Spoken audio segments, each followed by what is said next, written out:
All right, guys, it's Statsational here with the DFS Army and, of course, Sportsbet Army. And I just want to go over the stack probability sheet that I have created for the DFS Army. I know I spoke about this last year many times. It's something that I do on my own. Geek had asked if it was possible for me to post this over at DFS Army for the subscribers, and of course, I'm more than happy to do so. So let's just go over exactly how you read this, how I use it, and maybe it'll help you win one of these big GPP tournaments. So let's look at it first quickly. Obviously, the rank is self-explanatory. This is the ranking the rank is based on the probability. I sort this by the probability. We get to 60. We'll go to that in a second. The stacks are the stack names. This is just going to be the quarterback with a pass catching option, be it a wide receiver or tight end. I don't add in the running backs here. Obviously, there are some situations where you may want to stack a quarterback with a running back, but primarily we're stacking quarterbacks with wide receivers here, so the numbers would be a little skewed if I added running backs in there because there's a little bit of a negative correlation with most quarterbacks to their running back. If one goes off, the other will not. So then we have the team. And then the meat of it, the stack projections. This is based on the DS, the domination station projections. From there, I then figure out what the probability is. We get to 60. Now, 60 is a key number because on average in these big GPPs, quarterbacks get about 30 points on average, and wide receivers are pretty close to that, around 29. Running backs in a similar spot. The tight ends average a little lower than that. They're going to average about 25, but for this purpose, if we're looking at stack potential, I want to use the tight ends as I would a receiver, because if I'm going to stack a Mahomes, Kelsey, let's say, I'm looking for the same kind of production as I would out of Dak and Amari. So again, I use the probability that we get to 60 points, and this probability is also figured out with a standard deviation number. So we've got the projection number, and you'll sometimes see a projection a projection higher than maybe the probability of another player. In this instance, you've got a very similar. Well, you're just under Mahomes and Kelsey were just under Jackson and Brown, but the projection for Jackson and Brown is lower. This is primarily due to the fact that Jackson has a very high ceiling, and so their projections for Jackson Brown is going to be a little bit lower here than Mahomes and Kelsey, and the likelihood of, let's say, a Brown, his ceiling with Jackson, the ceiling is much higher, so they're going to have a little bit higher percentage. The Kelsey ceiling not quite as high as, let's say, Brown in this instance. So if you look at that, that's how we come up with the probability to get to 60 plus. The salaries, this is again pretty self-explanatory. We're looking at the salary of the combined quarterback with their pass catching option. The higher the salary, of course, the more restrictive it's going to be in creating other lineups. So we're looking at that. The red numbers are going to be the higher salary. Then you've got what I'm sure you're used to seeing on the Dom station is a points per dollar. This is the value of that stack. So based on the projections that we have in the domination station, you've got a points per dollar amount. So the higher the points per dollar, of course, the less restrictive this is going to be, and the better potential we have of popping a cheap stack for a decent price. So or a cheap stack for a decent amount of points. So we're looking, you may want to shy away from some of these really low ones, like yesterday, Roethlisberger and Schuster.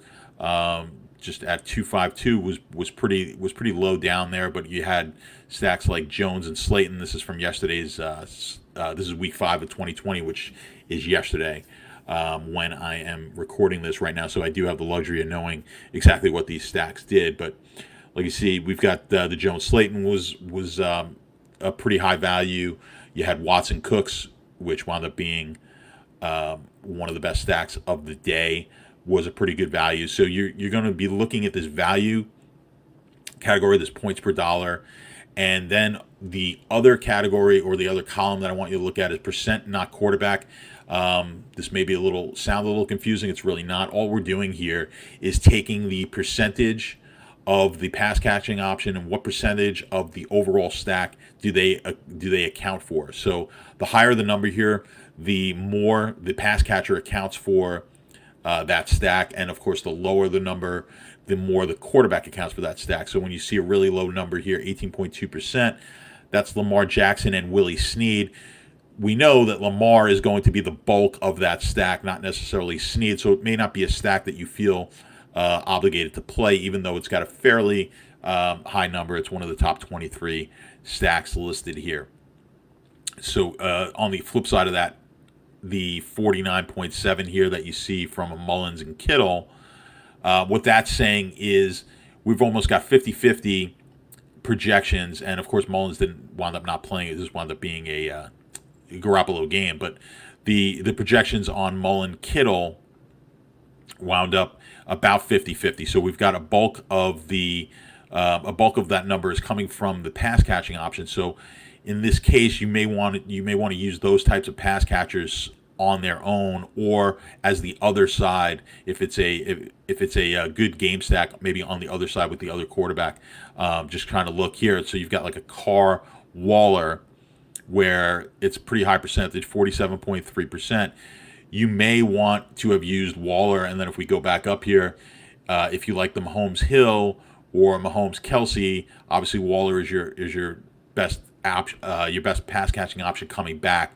So you're probably better off using the Waller coming back with Mahomes on the other side, as opposed to maybe using the Carr Waller stack, as we see Carr is a lot less likely here to be in that 30-point range. Waller, of course, has the greater potential. So in a game like this, where it stacks up really nicely with a good offense on the other side, a good quarterback on the other side, that's how I would utilize this. So really, I'm looking in this top section here for the most part for most of my stacks in MME. If I'm entering 150 lineups, I'm going to try to narrow down these stacks. At least want to narrow it down to 6 to 8, depending on how big the slate is. Maybe 10. 10 quarterbacks, 8 quarterbacks. Yesterday's slate, I used just 8 quarterbacks, and they all pretty much resided in this area here. Of course, Josh Allen, that game was not played. It's going to be played tomorrow. So I was basically using the Dax, Mahomes, Lamar, Watson, Ryan, Murray, Daniel Jones, Bridgewater, and I believe I threw in some Minshew's in there as well, because I like that game. So, but primarily I'm sticking up in this top area here, and you can really eliminate a lot of other stacks. So there's no need necessarily to go down and try to find yourself stacks that have a very low probability of hitting. There are plenty of stacks within just the top 10, let alone the top 20, that are going to be fairly low owned with a good probability of hitting a 60-point or better number. Again, this orange now, the orange section here is going to show you the best pass catching options opposing the quarterback. So I briefly talked about that, but this is going to be in the order of where they're projected. So in this case, the first one was Dak with Cooper, and then Slayton was the number 1 projected wide receiver on the Giants side. And you can see what the combination of them getting 90 plus would be. So I think, it's fairly easy to look at, and I'm pretty visual. I like having these things. I like seeing these type of things, because when you just stare at the slate, it becomes a little bit overwhelming. I like to narrow things down. So if I can narrow the stacks that I'm using down tremendously and then eliminate a lot of the noise, this makes life a little bit easier, or even a lot easier. If I'm doing a single entry, I'm going to be living in this, most likely the top 10, if not the top 5 on these stacks. I'm going to be looking at stacks that I like the full game, so I really want to look. I'm looking for return player here, and which ones do I like the best? Which games do I like the best? And I'm gonna be looking at that first column and under wide receiver, tight end one. On opposing pass catchers, I'm looking in there.